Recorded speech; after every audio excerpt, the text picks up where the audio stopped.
ये जो कथा है ना, ये वही कथा है जो परीक्षित जी महाराज को श्री सुखदेव जी ने सुनाया था।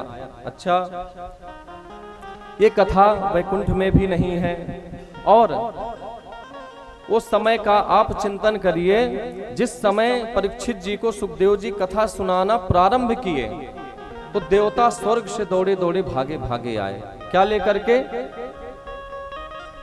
अमृत का कलश लेकर। पर भगवान ने उन्हें, सुखदेव जी महाराज ने उन्हें भगा दिया डांट कर। चिंतामणिर्लोक सुखम सुरद्रुहु स्वर्ग संपदम प्रयच्छति ही गुरु प्रीतो वैकुंठम योगी दुर्लभम।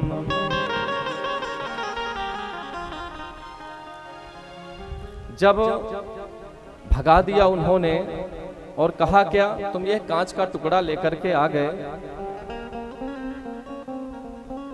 और मणि मांग रहे हो कि कांच का टुकड़ा ले लो और हमें मणि प्रदान कर दो। यह तो दुर्लभ है। तो देवताओं को भी जो चीज दुर्लभ है आज हम सबके समक्ष वह सुलभता से प्राप्त हो रही है। आपको स्वर्ग में कथा नहीं मिलेगी, वैकुंठ में भगवान की कथा नहीं है। स्वर्ग में इंद्र का साम्राज्य है,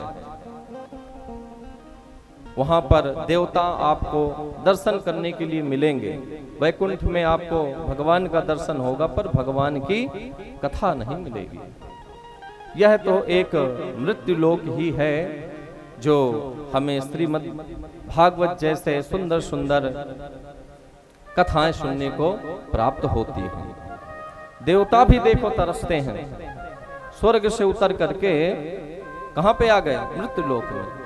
और हम लोग क्या चाहते हैं? स्वर्ग चले जाएं, कुछ ऐसा पुण्य हो जाए, चाहे जीवन भर कोई पाप ही पाप किया हो, खूब दूसरों का बुरा भला किया हो, लेकिन जब वह मर जाता है तो हम क्या लिखवाते हैं?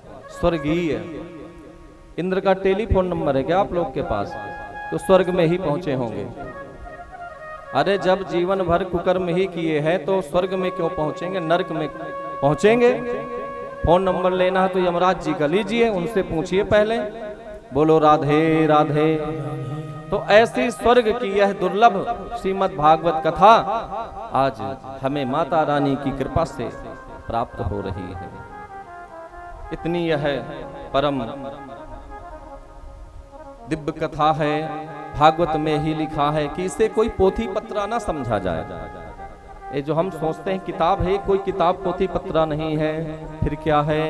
भागवत में ही कहा गया है, तेनेयम वांगमयी मूर्ति प्रत्यक्षा वर्तते हरे।